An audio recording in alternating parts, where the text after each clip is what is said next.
Hi ಎಲ್ರಿಗೂ ನಮಸ್ಕಾರ. And ಇದು ಬಂದು ಮಂಡೇ ಮಾರ್ನಿಂಗ್ ನಾನು ಬೇಗನೆ ಎದ್ದು ಕೆಲಸನ ಸ್ಟಾರ್ಟ್ ಮಾಡಿಕೊಂಡೆ. ಸೋಮವಾರ ಅಂದರೆ ಸ್ವಲ್ಪ ಕೆಲಸ ಜಾಸ್ತಿನೇ ಇರುತ್ತೆ, ಅದಕ್ಕೋಸ್ಕರ ಬೇಗನೆ ಎದ್ದಿದ್ದೆ. ಇವತ್ತೊಂದು 7:30 ಹತ್ತತ್ರ ಆಗಿತ್ತು ಆಲ್ರೆಡಿ.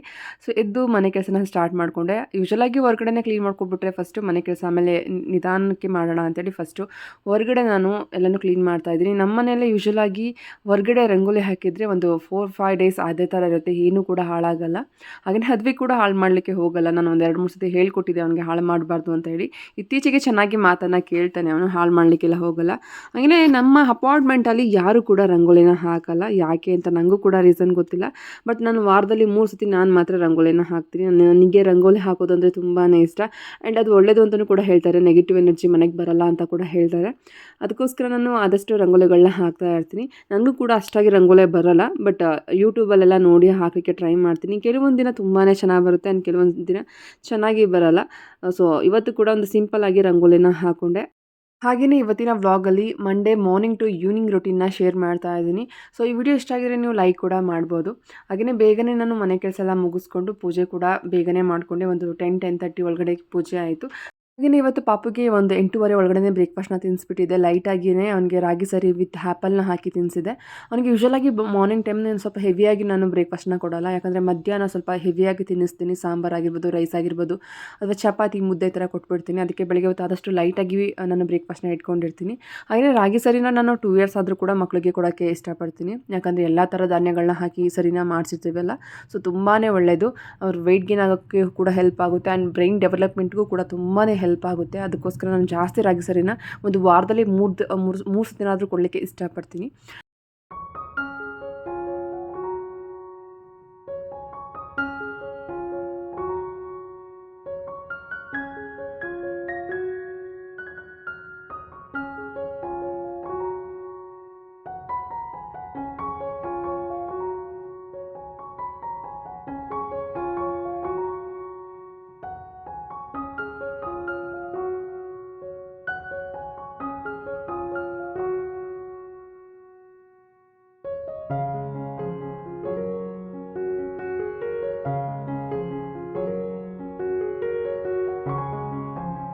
ಹಾಗೆಯೇ ಇತ್ತೀಚೆಗೆ ಹದ್ವಿಕ್ ನಾನು ಏನು ಮಾಡಿದರೂ ಕೂಡ ಅದೇ ಥರ ಸೇಮ್ ಮಾಡ್ತಾನೆ. ಪೂಜೆ ಮಾಡಬೇಕಾದ್ರೆ ನಾನು ಕೂಡ ಮಾಡ್ತೀನಿ ಅಂತ ಹೇಳಿ ಬರ್ತಾನೆ. ನಾನು ಏನು ಮಾಡ್ತೀನಿ ಅದೇ ಥರ ಸೇಮ್ ಟು ಸೇಮ್ ಮಾಡ್ತಾನೆ. ಅದನ್ನು ನೋಡಿದಾಗ ತುಂಬಾ ಖುಷಿಯಾಗುತ್ತೆ, ಎಷ್ಟು ಬೇಗ ಮಕ್ಕಳು ಬೆಳೀತಿದ್ದಾರಲ್ಲ ಅಂತ ಹೇಳಿ. ಹಾಗೆಯೇ ಪೂಜೆ ಎಲ್ಲ ಮುಗಿಸಿದ ನಂತರ ನಾನು ಬ್ರೇಕ್ಫಾಸ್ಟ್ ಮಾಡಲಿಕ್ಕೆ ಅಂತ ಹೇಳಿ ಬ್ರೇಕ್ಫಾಸ್ಟ್ನ ರೆಡಿ ಮಾಡ್ತಾಯಿದ್ದೀನಿ. ನೀರು ದೋಸೆ ಮಾಡೋಣ ಅಂತೇಳಿ ಅಂದ್ಕೊಂಡೆ. ಹಾಗೆಯೇ ಅದಕ್ಕೆ ಕಾಂಬಿನೇಷನ್ ಆಗಿ ಚಟ್ನಿ ಏನು ಬೇಡ ಸದ್ಯಕ್ಕೆ, ಸಾಂಬಾರನ್ನೇ ಮಾಡಿಬಿಡೋಣ ಅಂತೇಳಿ ಇವತ್ತು ಮೊಳಕೆಕಾಳಿನಲ್ಲಿ ಮಸಾಲ ಸಾಂಬಾರು ಮಾಡ್ತಾಯಿದ್ದೀನಿ. ಸಾಂಬಾರು ಮಾಡ್ಕೊಬಿಟ್ರೆ ಮಧ್ಯಾಹ್ನ ರೈಸಿಗಾಗಿರ್ಬೋದು, ಚಪಾತಿಗಾಗಿರ್ಬೋದು, ಅಥವಾ ಮುದ್ದೆ ಕೂಡ ಮಾಡ್ಕೋಬೋದು. ಅದಕ್ಕೋಸ್ಕರ ಫಸ್ಟೇ ಮಸಾಲ ಸಾಂಬಾರು ಮಾಡ್ಕೊಬಿಡೋಣ ಅಂತೇಳಿ ಮಾಡ್ಕೋತಾ ಇದ್ದೀನಿ.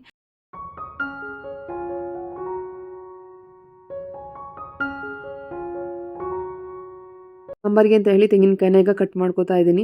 ಯೂಶಲಾಗಿ ನಾನು ತೆಂಗಿನಕಾಯಿನ ತುರಿದೇನು ಇಟ್ಕೊಂಡಿರಲ್ಲ, ಅದಕ್ಕೋಸ್ಕರ ಡೈರೆಕ್ಟ್ ನಾನು ರುಬ್ಬೋದಕ್ಕೇ ಕಟ್ ಮಾಡಿ ಹಾಕೋಬಿಡ್ತೀನಿ. ಇಲ್ಲಿ ಸ್ವಲ್ಪ ತೆಂಗಿನಕಾಯಿ ಮಾತ್ರ ಬಳಸ್ತಾ ಇದ್ದೀನಿ, ಗ್ಯಾಸ್ಟ್ರಿಕ್ ಆಗುತ್ತೆ ಅನ್ನೋ ರೀಸನ್ಗೆ ಸ್ವಲ್ಪ ತೆಂಗಿನಕಾಯಿ ಮಾತ್ರ ತೊಗೊಂಡಿದ್ದೀನಿ. ಮಸಾಲ ಸಾಂಬಾರು ಅಂದರೆ ಸ್ವಲ್ಪ ಜಾಸ್ತಿನೇ ಗ್ಯಾಸ್ಟ್ರಿಕ್ ಆಗಿಬಿಡುತ್ತೆ, ಅದಕ್ಕೋಸ್ಕರ ಸ್ವಲ್ಪ ತೆಂಗಿನಕಾಯಿ ಆದಷ್ಟು ಕಮ್ಮಿನೇ ಹಾಕೋತೀನಿ ನಾನು ಸಾಂಬಾರುಗಳಿಗೆ. ಇನ್ನು ಹೆರಿ ಟೊಮೊಟೊ ಕೂಡ ಬಳಸ್ಕೊತಾ ಇದ್ದೀನಿ. ಜಾಮೂನ್ ಟೊಮೊಟೊನ ಹಾಕೋತಾ ಇದ್ದೀನಿ. ಹುಳಿ ಟೊಮೊಟೊ ಇತ್ತು ಅಂದರೆ ಇನ್ನೂ ತುಂಬಾ ಚೆನ್ನಾಗೇ ಬರುತ್ತೆ ಸಾಂಬಾರು. ನನ್ನ ಹತ್ರ ಹುಳಿ ಟೊಮೊಟೊ ಇರಲಿಲ್ಲ, ಅದಕ್ಕೋಸ್ಕರ ಜಾಮೂನ್ ಟೊಮೊಟೊನೇ ಯೂಸ್ ಮಾಡಿಕೊಂಡು ಸಾಂಬಾರನ್ನ ಮಾಡಿಕೊಂಡೆ. ಆ್ಯಂಡ್ ಟೊಮೊಟೊ ಸ್ವಲ್ಪ ಎಕ್ಸ್ಟ್ರಾ ಹಾಕ್ಕೊಂಡ್ರೆ ಸ್ವಲ್ಪ ಸಾಂಬಾರು ಎಕ್ಸ್ಟ್ರಾ ಆಗುತ್ತೆ ಅಂತ ಹೇಳಿ ನಾನು ಸ್ವಲ್ಪ ಜಾಸ್ತಿನೇ ಟೊಮೊಟೊನ ಹಾಕ್ಕೊಂಡೆ. ಹಾಗೆಯೇ ಒಂದು ಈರುಳ್ಳಿ ಕೂಡ ಹಾಕ್ಕೊಂಡಿದ್ದೀನಿ. ಹಾಗೆಯೇ ಬೆಳ್ಳುಳ್ಳಿ ಇರಲಿಲ್ಲ, ಅದಕ್ಕೋಸ್ಕರ ಶುಂಠಿ ಬೆಳ್ಳುಳ್ಳಿ ಪೇಸ್ಟ್ನ ನಾನು ಯಾವಾಗಲೂ ರೆಡಿ ಮಾಡಿ ಇಟ್ಕೊಂಡಿರ್ತೀನಿ, ಅದನ್ನೇ ಹಾಕ್ಕೊಂಡೆ. ಹಾಗೆಯೇ ಸ್ವಲ್ಪ ಚಕ್ಕೆ ಲವಂಗ ಕೂಡ ಸೇರಿಸ್ಕೊಂಡೆ. ಹಾಗೆಯೇ ಕೊತ್ತಂಬರಿ ಸೊಪ್ಪು ಖಾಲಿ ಆಗಿತ್ತು, ನಾನು ನೋಡ್ಕೊಂಡಿರಲಿಲ್ಲ. ನಾನು ತುಂಬ ವಿಡಿಯೋಗಳಲ್ಲಿ ತೋರಿಸಿದ್ದೀನಿ ಕೊತ್ತಂಬರಿ ಸೊಪ್ಪು ಒಂದು ಪಾಟಿಗೆ ಹಾಕಿದ್ದೀನಿ ಅಂತ ಹೇಳಿ. ಸ್ವಲ್ಪ ಚೆನ್ನಾಗಿ ಬರ್ತಾ ಇತ್ತು, ಬಟ್ ಇನ್ನೂ ಬೆಳೆಯೋದಿತ್ತು. ಬಟ್ ಕೊತ್ತಂಬರಿ ಸೊಪ್ಪು ಸ್ವಲ್ಪ ಬೇಕಿತ್ತು ಸೊಪ್ಪು, ಬಟ್ ಮನೇಲಿ ಖಾಲಿ ಆಗಿಬಿಟ್ಟಿತ್ತು. ಅದಕ್ಕೆ ಅದರಲ್ಲೇ ಕಟ್ ಮಾಡಿಕೊಂಡೆ. ಒಳ್ಳೆ ಚೆನ್ನಾಗಿ ಘಮ ಬರ್ತಿತ್ತು ಆಲ್ರೆಡಿ, ಬಟ್ ಇನ್ನೂ ಬೆಳೆಯೋದಿತ್ತು, ಇನ್ನೂ ಸ್ವಲ್ಪ ತುಂಬಾ ಚಿಕ್ಕದಿತ್ತು. ಆದರೂ ಕೂಡ ಕಟ್ ಮಾಡಿಕೊಂಡು ಸ್ವಲ್ಪ ಮಾತ್ರ ಯೂಸ್ ಮಾಡಿಕೊಂಡೆ. ಆದರೂ ಕೂಡ ಸ್ವಲ್ಪ ಬೇಜಾರಾಗ್ತಾ ಇತ್ತು, ತುಂಬ ಚಿಕ್ಕದಿದ್ದಾಗಲೇ ಕಟ್ ಮಾಡಿದೆ ಮತ್ತು ತುಂಬಾ ಚೆನ್ನಾಗಿ ಕಾಣಿಸ್ತಾ ಇತ್ತು ಅದು ಅಂತ ಹೇಳಿ.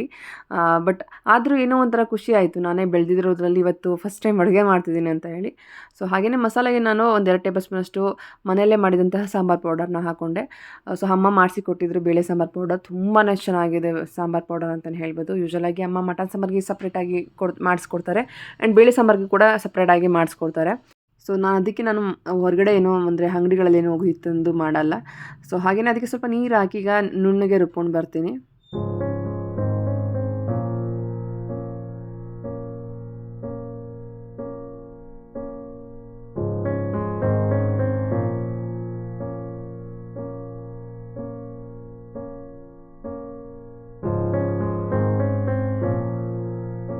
ಹಾಗೆಯೇ ಸಾಂಬಾರು ಮಾಡಲಿಕ್ಕೆ ನಾನು ಇಲ್ಲಿ ಕುಕ್ಕರ್ನ ಬಿಸಿ ಮಾಡೋದಕ್ಕೆ ಇಟ್ಕೊತಾ ಇದ್ದೀನಿ. ಒಂದು 2ರಿಂದ 3 ಟೇಬಲ್ ಸ್ಪೂನಷ್ಟು ಎಣ್ಣೆನೂ ಕೂಡ ಬಿಸಿ ಮಾಡೋದಕ್ಕೆ ಹಾಕ್ಕೊಂಡೆ.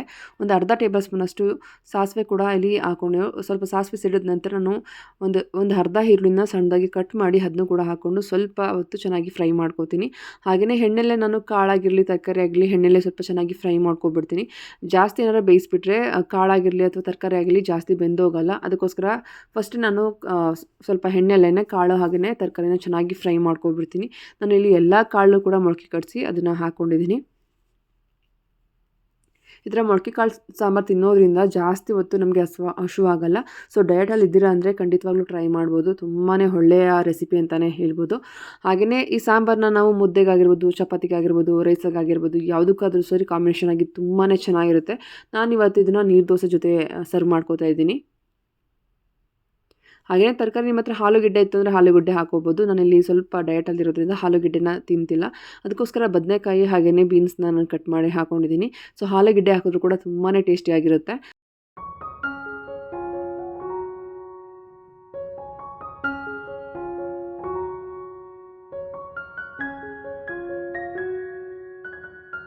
ನಿಮಿಷ ಕಾಳು ತರಕಾರಿ ಎಲ್ಲ ಹುರಿದಿದ ನಂತರ ನಾನು ಇಲ್ಲಿ ಮಸಾಲನ ಸೇರಿಸ್ಕೊತಾ ಇದ್ದೀನಿ. ಚೆನ್ನಾಗಿ ರುಬ್ಬಿದಂತಹ ಮಸಾಲ ಕೂಡ ಹಾಕ್ಕೊಂಡು ನೀರನ್ನು ಕೂಡ ಹಾಕೋತಾ ಇದ್ದೀನಿ. ನಿಮಗೆ ತೆಳ್ಳಗೆ ಬೇಕಾ ಗಟ್ಟಿ ಬೇಕಾ ನೀವು ನೋಡಿ ನೀರು ಕ್ವಾಂಟಿಟಿನ ಹಾಕೋಬೇಕಾಗುತ್ತೆ.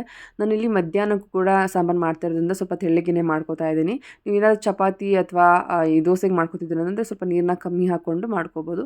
ಹಾಗೆಯೇ ರುಚಿಗೆ ತಕ್ಕಷ್ಟು ಉಪ್ಪನ್ನು ಕೂಡ ಸೇರಿಸ್ಕೊಂಡು ಚೆನ್ನಾಗಿ ಒಂದ್ಸತಿ ಚೆನ್ನಾಗಿ ಮಿಕ್ಸ್ ಮಾಡಿ ಒಂದು 2 ಮಳ್ಳು ಬರೋವರೆಗೂ ನಾನು ಲಿಡ್ನ ಕ್ಲೋಸ್ ಮಾಡಲಿಕ್ಕೆ ಹೋಗಲ್ಲ. ಒಂದು 2 ಮಳ್ಳು ಬಂದಾದಮೇಲೆ ನಾನು ಲಿಡ್ನ ಕ್ಲೋಸ್ ಮಾಡ್ತೀನಿ. ಸೊ ಆ ಥರ ಮಾಡೋದ್ರಿಂದ ಹೇಳಿದ ತರಕಾರಿ ಜಾಸ್ತಿ ಬೆಂದೋಗಲ್ಲ. ಸೊ ಎಷ್ಟು ಬೇಯಬೇಕು ಅಷ್ಟೇ ಬೆಂದಿರುತ್ತೆ. ಅದಕ್ಕೋಸ್ಕರ ನಾನು ಈ ಥರ ಮಾಡ್ಕೋತೀನಿ. ಆ್ಯಂಡ್ ಇಲ್ಲಿ ನೋಡ್ತಾ ಇರೋದು ಚೆನ್ನಾಗಿ ಒಂದು 2 ಸತಿ ಈ ಥರ ಮಳ್ಳು ಬಂದಮೇಲೆ ನಾನೀಗ ಲಿಡ್ನ ಕ್ಲೋಸ್ ಮಾಡಿ ಒಂದು 2 ವಿಸಿಲ್ ತೊಗೋತೀನಿ. ನಿಮ್ಮ ನೀರಲ್ಲಿ ಬೇಗ ಬೇಯುತ್ತೆ ಅಂದರೆ 1 ವಿಸಿಲ್ ಆದರೆ ಸಾಕಾಗುತ್ತೆ. ನಾನು 2 ವಿಸಿಲ್ ತೊಗೊಂಡೆ.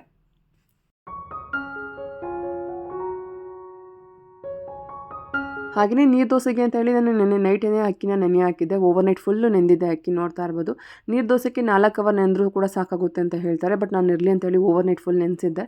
ಯಾಕಂದರೆ ನಾನು ಕೂಡ ಫಸ್ಟ್ ಟೈಮೇ ನೀರು ದೋಸೆ ಟ್ರೈ ಮಾಡಿದ್ದು. ಸೊ ಚೆನ್ನಾಗಿ ಬರಲಿ ಅನ್ನೋ ರೀಸನ್ಗೆ ನಾನು ಒಂದು 8 ಅವರ್ಸ್ ಫುಲ್ ನಾನು ನೆನೆ ಹಾಕಿದ್ದೆ. ಸೊ ಅಕ್ಕಿ ಜೊತೆಗೆ ನಾನು ಇನ್ನೇನು ಮಿಕ್ಸ್ ಮಾಡಿಲ್ಲ. ತೆಂಗಿನಕಾಯಿ ಸ್ವಲ್ಪ ಹಾಕೋತಾ ಇದ್ದೀನಿ. ಅದು ಹಾಕಿದರೆ ಫ್ಲೇವರ್ ಚೆನ್ನಾಗಿರುತ್ತೆ ಅಂತ ಹೇಳಿದರು. ಅದಕ್ಕೋಸ್ಕರ ತೆಂಗಿನಕಾಯಿ ಕೂಡ ಸ್ವಲ್ಪ ಕಟ್ ಮಾಡಿ ಹಾಕ್ಕೊಂಡೆ. ಹಾಗೆಯೇ ನಾನು ಫಸ್ಟು ದೋಸೆನ ನಾರ್ಮಲಾಗಿ ಕಾಸ್ಟ್ ಐರನ್ನಲ್ಲೇ ನಾನು ದೋಸೆನ ಹಾಕ್ಕೊಂಡೆ. ಕಾಸ್ಟ್ ಐರನ್ನಲ್ಲಿ ದೋಸೆ ಒಂದು ಕೂಡ ಚೆನ್ನಾಗಿ ಬರಲಿಲ್ಲ. ಸೊ ನನಗೆ ಮೇ ಬಿ ನಾನೇ ಬ್ಯಾಟರ್ನ ತಪ್ಪು ಮಾಡಿದ್ದೀನಿ ಅಂತೇಳಿ ಅಂದ್ಕೊಂಡೆ. ಬಟ್ ಏನೂ ಪ್ರಾಬ್ಲಮ್ ಇರಲಿಲ್ಲ.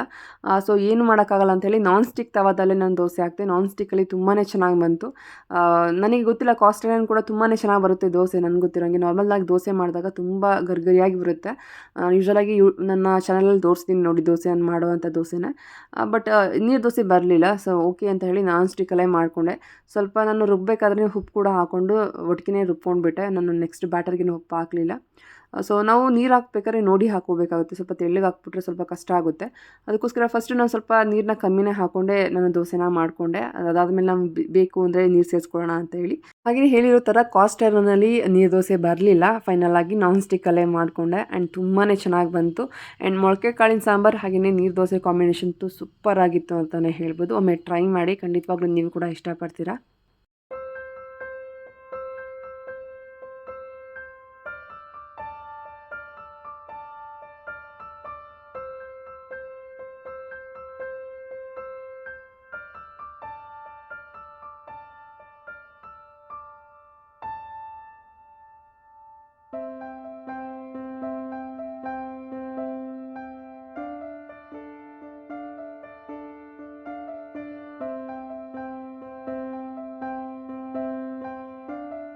ಎಣ್ಣೆನ ಯೂಸ್ ಮಾಡಬಾರ್ದು ಅಂತ ಹೇಳಿದರು. ಅದಕ್ಕೋಸ್ಕರ ಎಣ್ಣೆನೂ ಹಾಕ್ತಾ ಇರಲಿಲ್ಲ. ಸ್ವಲ್ಪ ನೀರನ್ನೇ ಹಾಕಿ ಸೊ ನಾನು ದೋಸೆನ ರೆಡಿ ಮಾಡಿಕೊಂಡೆ. ನೋಡ್ತಾ ಇರ್ಬೋದು ಎಷ್ಟು ತೆಳ್ಳಗೆ ಹಾಕಿದ್ರು ಕೂಡ ತುಂಬಾ ಚೆನ್ನಾಗಿ ಬರ್ತಾಯಿತ್ತು. ಸೊ ನಾನ್ ಸ್ಟಿಕ್ಕಲ್ಲಿ ತುಂಬ ಚೆನ್ನಾಗಿ ಬಂತು ಅಂತಲೇ ಹೇಳ್ಬೋದು. ನನಗಂತೂ ತುಂಬಾ ಖುಷಿ ಆಯಿತು ನೋಡಿ. ಒಮ್ಮೆ ಟ್ರೈ ಮಾಡಿದ್ರು ಕೂಡ ಚೆನ್ನಾಗಿ ಬಂತಲ್ಲ ಅಂತೇಳಿ ಖುಷಿ ಆಯಿತು. ನನ್ನ ಬ್ಯಾಟರ್ ವೇಸ್ಟ್ ಆಗುತ್ತೆ ಅಂತ ಹೇಳಿ ಅಂದ್ಕೊಂಡಿದ್ದೆ. ಅದಕ್ಕೋಸ್ಕರ ಆ್ಯಂಡ್ ಫೈನಲಾಗಿ ಇವತ್ತಿನ ಬ್ರೇಕ್ಫಾಸ್ಟ್ ಈ ಥರ ಇತ್ತು.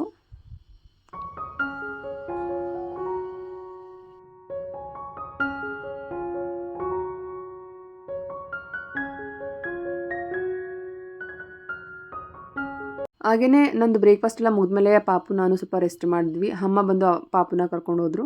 ಅದಾದಮೇಲೆ ನನಗೆ ಒಂದು ಆರ್ಡರ್ ಕೂಡ ಬಂದಿತ್ತು. ಅಮೆಝಾನಲ್ಲಿ ಆರ್ಡರ್ ಮಾಡಿದ್ದೆ. ಈವ್ನಿಂಗ್ ಆರ್ಡರ್ ಕೂಡ ಬಂತು. ನನ್ನ ಹಸ್ಬೆಂಡ್ ಸಿಕ್ಕಾಪಟ್ಟೆ ಹೇರ್ ಮಸಾಜ್ ಮಾಡು ಅಂತ ಹೇಳ್ತಾನೆ ಇರ್ತಾರೆ. ನನಗೆ ಸಿಕ್ಕಾಪಟ್ಟೆ ಫಿಂಗರ್ಸ್ ಎಲ್ಲ ಜಾಸ್ತಿ ನೋವು ಬಂದುಬಿಡುತ್ತೆ. ಅದಕ್ಕೋಸ್ಕರ ಹೇರ್ ಮಸಾಜರ್ ಒಂದು ತರಿಸ್ಕೊಂಡೆ. ಆಯಿಲ್ ಅಪ್ಲೈ ಮಾಡಾದ್ಮೇಲೆ ಮಸಾಜ್ ಮಾಡಲಿಕ್ಕೆ ತುಂಬಾ ಚೆನ್ನಾಗಿರುತ್ತೆ. ಆ್ಯಂಡ್ ಇದ್ರ ರೇಟಿಂಗ್ ಎಲ್ಲ ನೋಡಿದಾಗ ಸ್ವಲ್ಪ ಜಾಸ್ತಿ ಚೆನ್ನಾಗಿತ್ತು. ಅದಕ್ಕೋಸ್ಕರ ಅದನ್ನು ಕೂಡ ಒಂದು ತರಿಸ್ಕೊಂಡೆ. ಹಾಗೆಯೇ ಇತ್ತೀಚೆಗೆ ನಾನು ಸ್ಟ್ರೈಟಿಂಗ್ ಕೂಡ ಮಾಡಿಸಿದ್ನಲ್ಲ, ಅದಕ್ಕೋಸ್ಕರ ಹೇರ್ ಫಾಲ್ ಜಾಸ್ತಿ ಆಗ್ತಾಯಿತ್ತು. ಅದಕ್ಕೋಸ್ಕರ ಸ್ವಲ್ಪ ಹೇರ್ ಕೇರ್ ಮಾಡೋಣ ಅಂತ ಹೇಳಿ ಕೂಮ್ನ ಚೇಂಜ್ ಮಾಡ್ತಾ ಇದ್ದೀನಿ. ಸೊ ಅದಕ್ಕೋಸ್ಕರ ನಾನು ಹುಡ್ಡಲ್ಲಿ ಮಾಡಿರುವಂತಹ ಕೂಮ್ಗಳನ್ನ ತರಿಸ್ಕೊಂಡೆ. ಒಂದು ನನಗೆ ಹಾಗೆ ನನ್ನ ಹಸ್ಬೆಂಡ್ಗೆ ಅಂತ ಹೇಳಿ. ಸೊ ಅದಕ್ಕೋಸ್ಕರ ಅದನ್ನು ಕೂಡ ತರಿಸಿದ್ದೆ ಆನ್ಲೈನಲ್ಲಿ, ಅಮೆಝಾನಲ್ಲಿ. ಇದ್ರ ರೈಟಿಂಗ್ ಎಲ್ಲ ತುಂಬಾ ಚೆನ್ನಾಗಿತ್ತು. ಆ್ಯಂಡ್ ಅದ್ರ ಸ್ಮೆಲ್ ಇದೆಯಲ್ಲ, ನಾರ್ಮಲಾಗಿ ಯಾವುದಾದ್ರೂ ಮರ ಕಡ್ದಾಗ ಸ್ಮೆಲ್ ಬರುತ್ತಲ್ಲ, ಆ ಥರ ಸ್ಮೆಲ್ ಇತ್ತು. ತುಂಬಾ ಚೆನ್ನಾಗಿತ್ತು ಇದ್ರ ರೈಟಿಂಗ್ ಎಲ್ಲ. ಸೊ ಅದಕ್ಕೋಸ್ಕರ ತರಿಸ್ಕೊಂಡೆ. ಆ್ಯಂಡ್ ಇದ್ರ ಲಿಂಕ್ ಏನಾದರೂ ಬೇಕು ಅಂದರೆ ನಾನು ಹಾಕಿರ್ತೀನಿ, ಹೋಗಿ ಚೆಕ್ ಮಾಡಿ ನೋಡ್ಬೋದು. ನನ್ನ ಹೇರು ಇತ್ತೀಚೆಗೆ ಸಿಕ್ಕಾಪಟ್ಟೆ ಹೇರ್ ಫಾಲ್ ಆಗ್ತಾನೇ ಇದೆ. ನಾನು ಶಾಂಪೂ ಎಲ್ಲ ಚೇಂಜ್ ಮಾಡ್ತಾನೆ ಇದ್ದೀನಿ, ಆದರೂ ಕೂಡ ಕಂಟ್ರೋಲ್ ಆಗ್ತಿಲ್ಲ. ಅದಕ್ಕೋಸ್ಕರ ಆದಷ್ಟು ಕೇರ್ ಮಾಡೋಣ ಅಂತ ಹೇಳಿ ಈ ಥರ ಎಲ್ಲ ನಾನು ಸ್ವಲ್ಪ ಹೆಲ್ದಿ ಆಗಿರುವಂತಹ ವೇನಲ್ಲಿ ಹೋಗ್ತಾ ಇದ್ದೀನಿ. ಹಾಗೆಯೇ ಸಂಜೆ ಟೈಮ್ ನಮಗೆ ಔಟ್ಸೈಡ್ ಫುಡ್ಗೆ ತುಂಬಾ ಕ್ರೇವಿಂಗ್ ಆಗ್ತಾನೆ ಇರುತ್ತೆ. ನನಗೂ ಕೂಡ ತುಂಬಾ ಏನಾದ್ರು ತಿನ್ನಬೇಕು ಅಂತ ಅನ್ನಿಸ್ತಾನೆ ಇತ್ತು. ಅದೇ ಥರ ಸ್ವಲ್ಪ ಭಯ ಕೂಡ ಇರುತ್ತೆ. ಯಾಕಂದರೆ ಮತ್ತೆ ವೇಟ್ ಗೇನ್ ಜಾಸ್ತಿ ಆಗ್ತೀನೇನೋ ಅನ್ನೋ ಭಯ ಕೂಡ ಇರುತ್ತೆ. ಅದಕ್ಕೋಸ್ಕರ ಮನೇಲೇ ಏನಾದರೂ ಹೆಲ್ದಿಯಾಗಿ ಮಾಡೋಣ ಅಂತೇಳಿ ಬ್ರೊಕೊಲಿ ಇತ್ತು. ಇದನ್ನ ಪಾಪುಗೆ ಅಂತೇಳಿ ತೊಗೊಂಡು ಬಂದಿದ್ದೆ. ಆದರೆ ಪಾಪು ಅಮ್ಮ ಮನೆಗೆ ಹೋದ್ರು ಅಂದರೆ 3 ಡೇಸ್ 4 ಡೇಸ್ ಆದರೆ ಬರೋದೇ ಇಲ್ಲ. ಸೊ ಹಾಳಾಗುತ್ತಲ್ಲ ಅಂತೇಳಿ ನಾನೇ ಸಲಾಡ್ ಮಾಡ್ಕೋತಾ ಇದ್ದೀನಿ. ನಾನು ಯೂಶಲಾಗಿ ಸಲಾಡೆಲ್ಲ ಮಾಡಲ್ಲ, ಬಟ್ ಇವತ್ತು ಮಾಡೋಣ ಅಂತೇಳಿ ಮಾಡ್ತಾಯಿದ್ದೀನಿ. ಸೊ ಈವ್ನಿಂಗ್ ಏನಾದರೂ ನನಗೆ ಜಾಸ್ತಿ ಈ ಥರ ಕ್ರೇವಿಂಗ್ ಅಂದರೆ ಏನಾದ್ರು ತಿನ್ನಬೇಕು ಅಂತ ಅನ್ನಿಸ್ತಾ ಇದೆ ಅಂದರೆ ನಾನು ಜಾಸ್ತಿ ಪಾಪ್ಕಾರ್ನ್ನ ತಂದು ಮಾಡಿಕೊಂಡಿರ್ತೀನಿ. ಪಾಪ್ಕಾರ್ನ್ನ ಮಾಡ್ಕೊಬಿಡ್ತೀನಿ. ಸೊ ಇವತ್ತು ಸಲಾಡ್ ಮಾಡೋಣ ಅಂತೇಳಿ ಸಲಾಡ್ನ ಮಾಡ್ತಾಯಿದ್ದೀನಿ. ಅದಕ್ಕೆ ಬ್ರೊಕೊಲಿನ ನೀಟಾಗಿ ವಾಶ್ ಮಾಡಿ ಅದನ್ನು ಬೇಯೋದಕ್ಕೆ ಸ್ವಲ್ಪ ಉಪ್ಪು ಹಾಕಿ ಬೇಯಿಸ್ಕೊತಾ ಇದ್ದೀನಿ. ಈ ಕಡೆ ಬ್ರೊಕೊಲಿ ಬೇಯೋಷ್ಟರೊಳಗಡೆ ನಾನು ಈ ಕಡೆ ತರಕಾರಿ ಎಲ್ಲನೂ ಕಟ್ ಮಾಡ್ತಾ ಇದ್ದೀನಿ. ಸೊ ತರಕಾರಿ ಎಲ್ಲ ಸ್ವಲ್ಪ ಚೆನ್ನಾಗಿ ತಿಂದರೆ ಸ್ವಲ್ಪ ಜಾಸ್ತಿ ಹೊಟ್ಟೆ ಹಶ್ವಲ್ಲ. ಆ್ಯಂಡ್ ಕ್ರೇವಿಂಗ್ ಕೂಡ ಸ್ವಲ್ಪ ನಿಲ್ಲುತ್ತೆ ಅಂತ ಹೇಳಿ ಸ್ವಲ್ಪ ತರಕಾರಿಗಳನ್ನ ಜಾಸ್ತಿನೇ ಹಾಕೋತಾ ಇದ್ದೀನಿ. ಬೀನೀಸ್, ಹಾಗೆಯೇ ದಪ್ಪಮೆಣ್ಸಿನ್ಕಾಯಿ ಆಗಿರ್ಬೋದು, ಕ್ಯಾರೆಟ್ ಆಗಿರ್ಬೋದು, ಹಾಗೆಯೇ ಆನಿಯನ್, ಹಾಗೆಯೇ ನನಗೆ ಬೇಕು ಅಂತ ಹೇಳಿ ನಾನು ಪನ್ನೀರ್ ಕೂಡ ಹಾಕೋತಾ ಇದ್ದೀನಿ. ಪನ್ನೀರ್ ಬೇಡ ಅಂದರೆ ನಾವು ಸ್ಕಿಪ್ ಮಾಡ್ಕೋಬೋದು, ಬಟ್ ನನಗೆ ಪನ್ನೀರ್ ತುಂಬಾ ಇಷ್ಟ. ಅದಕ್ಕೋಸ್ಕರ ಪನ್ನೀರ್ ಕೂಡ ಆ್ಯಡ್ ಮಾಡ್ಕೊಂಡಿದ್ದೀನಿ. ಈ ಕಡೆ ಬ್ರೊಕೊಲಿ ಕೂಡ ಚೆನ್ನಾಗಿ ಬೆಂದಿದೆ, ನೋಡ್ತಾ ಇರ್ಬೋದು. ಆ್ಯಂಡ್ ಟೊಮೊಟೊ ಕೂಡ ಸೇರಿಸ್ಕೊಂಡಿದ್ದೀನಿ. ಟೊಮೊಟೊ ಬೇಕು ಅಂದರೆ ಹಾಕೋಬೋದು, ಇಲ್ಲ ಸ್ಕಿಪ್ ಮಾಡ್ಬೋದು ಕಂಪ್ಲೀಟಾಗಿ.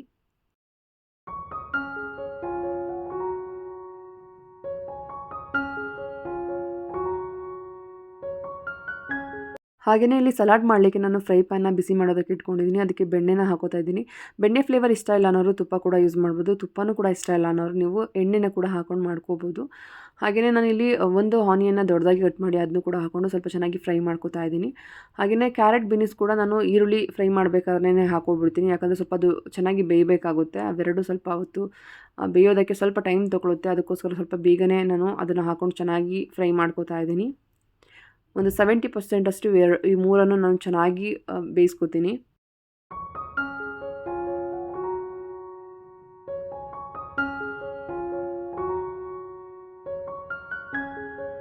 ಹಾಗೆಯೇ ಒಂದು 70% ಅಷ್ಟು ತರಕಾರಿ ಬೆಂದಮೇಲೆ ನಾನೀಗ ದಪ್ಪಮೆಣ್ಸಿನ್ಕಾಯಿ ಹಾಗೇನೆ ಒಂದು ಟೊಮೊಟೊನ ಹಾಕ್ಕೊಂಡು ಅದನ್ನು ಕೂಡ ಒಂದು 2 ನಿಮಿಷ ಚೆನ್ನಾಗಿ ಹುರ್ಕೋತೀನಿ. ಸೊ ದಪ್ಪಮೆಣ್ಸಿನ್ಕಾಯಿ ಬೇಗನೆ ಬೆಂದುಬಿಡುತ್ತೆ. ಅದಕ್ಕೋಸ್ಕರ ಲಾಸ್ಟಲ್ಲಿ ನಾನು ದಪ್ಪಮೆಣ್ಸಿನ್ಕಾಯಿನ ಹಾಕ್ಕೊಂಡಿದ್ದೀನಿ.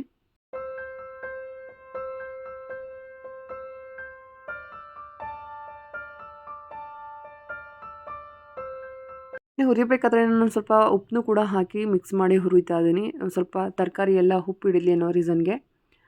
ಹಾಗೆ ಲಾಸ್ಟಿಗೆ ನಾನು ಪನ್ನೀರ್ ಕೂಡ ಹಾಕೋತಾ ಇದ್ದೀನಿ. ಪನ್ನೀರ್ ಬೇಗನೆ ಬೆಂದೋಗುತ್ತೆ, ಹಾಗೆಯೇ ಮಿಕ್ಸ್ ಆಗಿಬಿಡುತ್ತೆ ಅನ್ನೋ ರೀಸನ್ಗೆ ಲಾಸ್ಟಲ್ಲಿ ನಾನು ಪನ್ನೀರ್ನ ಹಾಕ್ಕೊಂಡು ಸ್ವಲ್ಪ ಕೊತ್ತಂಬರಿ ಸೊಪ್ಪು ಕೂಡ ಹಾಕ್ಕೊಂಡಿದ್ದೀನಿ. ಹಾಗೆಯೇ ಆರ್ಗ್ಯಾನೋ ಸೀಸನಿಂಗ್ ಕೂಡ ಹಾಕ್ಕೊಂಡಿದ್ದೀನಿ. ಸೊ ನಾರ್ಮಲಾಗಿ ಪಿಜ್ಜಾಗೆ ಜೊತೆ ಇದು ಬಂದೇ ಇರುತ್ತೆ. ನಾನು ಚಿಲ್ಲಿ ಫ್ಲೇಕ್ಸ್ ಮಾತ್ರ ಪಿಜ್ಜಾಗೆ ಹಾಕೋತೀನಿ. ಆರ್ಗ್ಯಾನೋನ ನಾನು ಯೂಸ್ ಮಾಡಲ್ಲ. ಸೊ ನಾನು ಸಲಾಡ್ಗೆ ಇದನ್ನು ಹಾಕೋತಾ ಇದ್ದೀನಿ. ಫ್ಲೇವರ್ ತುಂಬಾ ಚೆನ್ನಾಗಿರುತ್ತೆ. ಅದಕ್ಕೋಸ್ಕರ ಪಾಕೆಟ್ಗಳು ತುಂಬಾ ಇದೆ ನಮ್ಮ ಮನೇಲಿ. ಸೊ ನಾನು ಮನೇಲೂ ಕೂಡ ಹೋಮ್ ಮೇಡ್ ಕೂಡ ಮಾಡ್ಕೋತೀನಿ ಚಿಲ್ಲಿ ಫ್ಲೇಕ್ನೆಲ್ಲ. ಬಟ್ ಇವತ್ತು ಇರಲಿಲ್ಲ, ಖಾಲಿಯಾಗಿತ್ತು ಅಂತ ಹೇಳಿ ಸದ್ಯಕ್ಕೆ ಅವರಿಗೆ ಆರ್ಗ್ಯಾನೋ ಮಾತ್ರ ಹಾಕ್ಕೊಂಡು ಮಿಕ್ಸ್ ಮಾಡ್ತಾ ಇದ್ದೀನಿ. ಸೊ ತಿನ್ಬೇಕಾದ್ರಂತೂ ತುಂಬಾ ಚೆನ್ನಾಗಿತ್ತು ಅಂತಲೇ ಹೇಳ್ಬೋದು.